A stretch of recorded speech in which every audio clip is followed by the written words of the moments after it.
That's the good stuff right here. Hard, soft literature.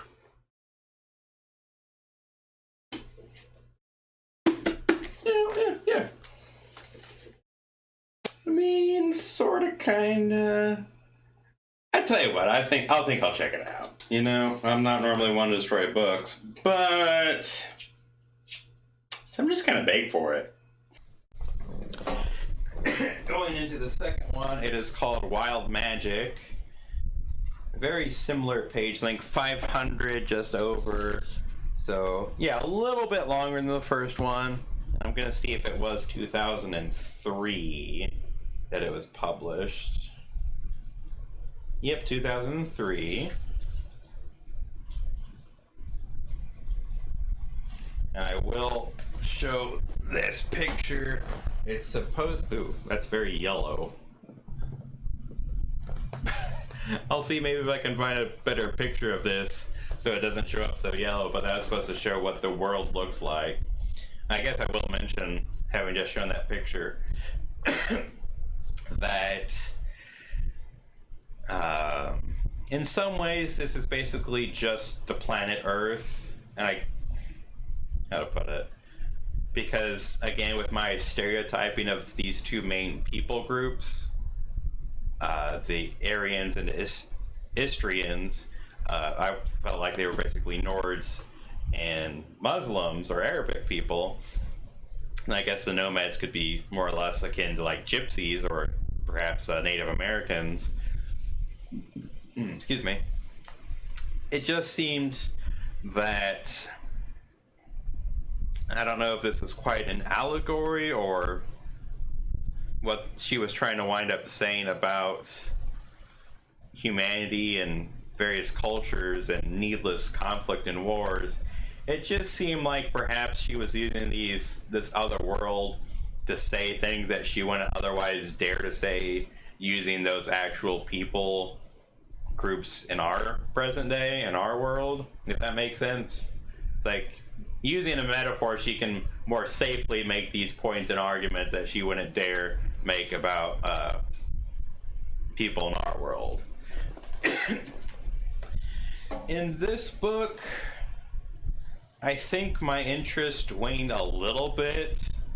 I definitely wanted to see how everything was going to be resolved, but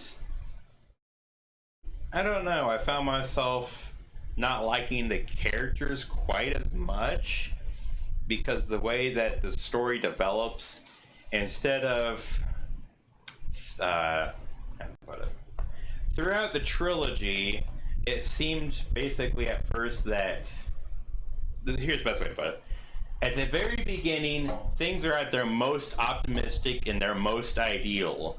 Throughout the trilogy and throughout the overall storyline, it only gets worse.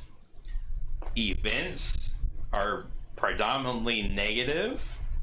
If you know, different events, different actions that take place, the way the plot develops. I'm trying to think another way to put this, but I can't. It's eluding me, sorry. But basically, things just keep getting worse and worse. The situations that the characters find themselves in become more dire, more desperate. There's less hope. And again, looking at the entire trilogy here, basically just tragedy after tragedy, and there's very little silver. This cloud has a very faint silver lining, if any, and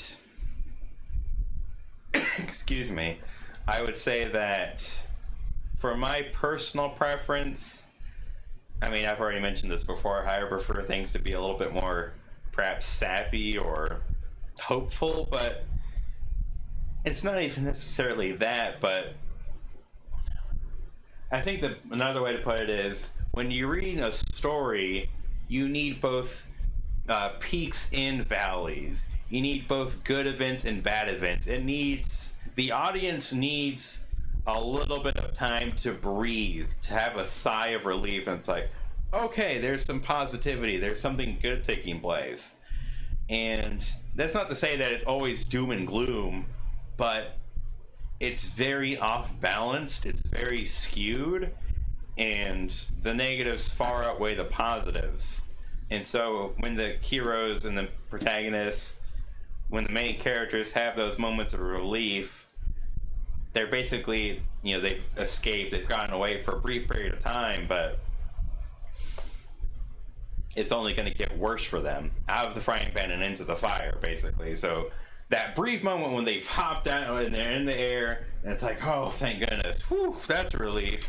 And then shortly afterwards, oh my gosh, we're even in a worse place, I'm on fire, get me out, get me out, get me out. It just gets worse. But continuing on, I am going to read the summary for this one. For generations, the country of Era and Istria have been enemies, opposed in culture, society, and religious beliefs, as well as by ongoing disputes over territory. The rugged Aryans of the Northern Isles, driven from the mild climes of their ancient lands long ago, lands now considered part of the Istrian Empire, are a proud and strong people, home by the harsh islands they have inhabited for centuries. Theirs is an egalitarian, seagoing culture where men and women work side by side, are equally blessed in the eyes of their god Sur, who they believe dwells in a great stronghold beneath the waves, deep down on the ocean bed. So their society is a little more egalitarian, and the people there are much more stout and rugged. They live in a harsh land because it's so frigid, and they're a strong people for it. Kind of like the Egyptians in Exodus, where they were slaves under the Egyptians, but they became great. They were physically strong because of it. Anyways, going on. The Istrians, however, who live in the warm lands of the south, have little love of the sea and worship Phala, a goddess who is said to have emerged unscathed from the volcano that birthed her in the Golden Mountains. They call her merciful, yet the Istrians burn unbelievers and wrongdoers by the thousands. Sacrifices to appease Phala and hold her at bay in the mountain heart of the world. Though their goddess is female, they consider their women little more than chattel, keeping them veiled by a garment that leaves only their hands and their mouths visible. Oh, their mouths. I thought it was their eyes. My mistake. Once a year, these ancient enemies put their differences aside and meet to trade at the All Fair, a gathering to which all peoples are welcome, even the caravans of the magical and nomadic tribes called the Footloose. Okay, that's right. The Footloose. They are the ones who have a little bit more of the magical elements. But the most recent All Fair disaster struck. Open hostilities flared once more between Era and Istria, threatening to bring all-out war to the world of Elda. But the opposing countries are not fully at fault, for powerful forces are at work which could change their world and everyone in it. Magic is reawakening, and those caught in the maelstrom of its wild power will be irrevocably altered. Oops. And then it kind of gives a character summary, which I don't actually see very often in summaries. And I don't think I'll read these. No, I will. I changed my mind. I have problems pronouncing. Viralia. No, Viralia. Yeah, Viralia. Once a mighty magician's apprentice on a faraway isle, he has done the unthinkable, poisoned his master, and stolen his greatest treasures, one of which is a small black cat within whom is hidden some of the world's most potent magic. Now, racked by fear, he hides among the Footloose, terrified of retribution and unable to understand or control that which he has stolen. So almost Mickey's apprentice, if you will, from Fantasia. A little darker tones, but kind of the same idea. The Rosa Eldi, chosen by the Aran king to be his bride, she is the most unusual of women, for she has the ability to inspire unquenchable lust in any man who sees her. Yet she is an enigma even to herself, for she has no memory or knowledge of the world around her, nor any understanding of her strange powers. Aaron Aronson, not an incredibly unique name. Since buying a map from a footloose sorcerer, he has become a man possessed. For the map shows the way to a mythical Arctic fortress called Sanctuary and promises unimaginable treasure. Blinded by the magical pull of the map, will he risk all he holds dear? Family, home, honor, his life, and the lives of his crew on an expedition which only a madman would undertake? and he is the main character's father. Katla Aronson, though still a young woman, she's the main character. Aaron's daughter is the most accomplished blade forger in all of Aera, for she has a magical bond with the earth and can feel the pull of rock, metal, and crystal. Nearly burned by the Istrians for sacrilege at the Allfair, she nonetheless survives. But will her endless hunger for adventure yet prove her undoing? And honestly, it almost does. In Zaro Vingo, the gentle and sensitive second son of an Istrian nobleman, he has never been his father's favorite. But when a dying footloose magician imparts to him the ability to read minds and also gives him a mysterious stone with the power to kill, he learns to his horror the true nature of his father, brother, and all those around him. Will these terrible gifts destroy his own kind soul? And I will say that Zaro's brother is... he is basically... he's not evil incarnate, but he is, I'll just say, over the top, wicked, and malevolent. It mentions that he, I'm getting his name, Zaro Vingo, he is a nobleman's son, and so he is the least favored son. But their family, they're noble, they're rich, they have great resources, and throughout the story, his brother's wicked nature, his hatefulness, his arrogance, his cruelty, it only escalates, it only grows. And I think I'll wait to go into the full details of that with the third.